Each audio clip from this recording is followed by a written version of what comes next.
ഇബ്രാഹിം നമ്മൾ green solar എന്ന് പറഞ്ഞ കമ്പനിയിൽ നിന്നാണ് വരുന്നത്.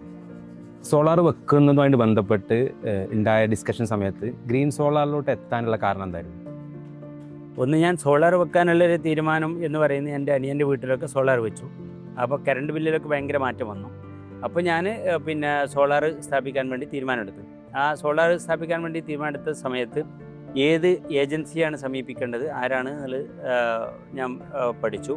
അപ്പോൾ അതിൽ ഗ്രീൻ സോളാർ ഏറ്റവും നന്നായി സ്ഥാപിക്കുകയും ഏറ്റവും നന്നായി അതിൻ്റെ പെർഫോമൻസ് വളരെ ഭംഗിയാണ്, പെർഫെക്റ്റാണ് എന്നും കേട്ടറിഞ്ഞപ്പോൾ സത്യത്തിൽ ആ നിലക്കാണ് ഞാൻ ഗ്രീൻ സോളാറിൻ്റെ ആളുകളെ വിളിക്കുകയും ഗ്രീൻ സോളാർ തന്നെ സ്ഥാപിക്കണമെന്ന് ഞാൻ നിർബന്ധം പിടിക്കാനും കാരണതാണ്.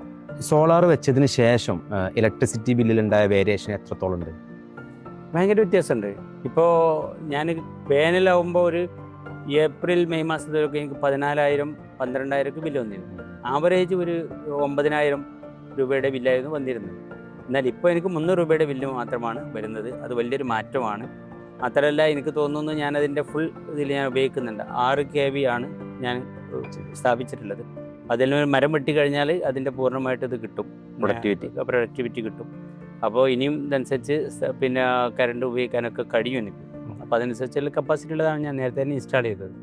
നമ്മുടെ സോളാറുമായിട്ട് ബന്ധപ്പെട്ട് നമ്മുടെ ഈ ക്വാളിറ്റി, അതുപോലെ തന്നെ സർവീസ്, നമ്മുടെ ഇൻസ്റ്റാളേഷൻ സമയത്ത് നമ്മുടെ സ്റ്റാഫിൻ്റെ പെരുമാറ്റം, അതിലൊക്കെ ഇബ്രാഹിം ഫുള്ളി സാറ്റിസ്ഫൈഡ് ആയിരുന്നു? ഫുള്ളി സാറ്റിസ്ഫൈഡ് ആണ്. ഞാൻ പറഞ്ഞല്ലോ, ഞാൻ അതൊക്കെ അന്വേഷിച്ചിട്ടാണ് ആദ്യം ഗ്രീൻ സോളാറിനെ തിരഞ്ഞെടുക്കാൻ കാരണം. അതിൻ്റെ സർവീസ്, അതിലെ ജീവനക്കാരുടെ പെരുമാറ്റം, അത് ഇൻസ്റ്റാൾ ചെയ്യുന്ന സമയത്തടക്കം എൻ്റെ ഫ്രണ്ടിൻ്റെ വീട്ടിൽ എൻ്റെ മറ്റുള്ള ആളുകളൊക്കെ ഇത് ഗ്രീൻ സോളാർ വെച്ച സ്ഥലങ്ങളിൽ ഞാൻ അന്വേഷിച്ചു. ഇപ്പോൾ സത്യത്തിൽ ഗ്രീൻ സോളാർ ആദ്യം പട്ടിക്കാട് ജാമിയ നൂരിയ, അതുപോലെ തന്നെ കൊണ്ടോട്ടി ശാബ്ദങ്ങൾ ഡയാലിസിസ് സെൻറ്ററിൽ അവിടെയൊക്കെ ഗ്രീൻ സോളാറാണ് വെച്ചതെന്ന് കൂടി ഞാൻ പഠിച്ചിട്ടുണ്ട്.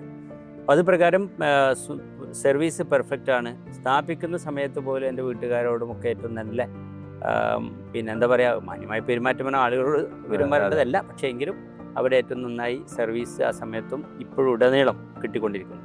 അപ്പോൾ ഇബ്രാഹിം ഒരു ഗ്രീൻ സോളാറിൻ്റെ ഒരു ഹാപ്പി ക്ലയൻ്റ് ആണെന്ന് വേണമെങ്കിൽ പറയാം അല്ലേ? തീർച്ചയായിട്ടും ഞാൻ ഫുള്ളി ഹാപ്പി ക്ലയൻ്റ് ആണ്. Thank you so much. Thank you.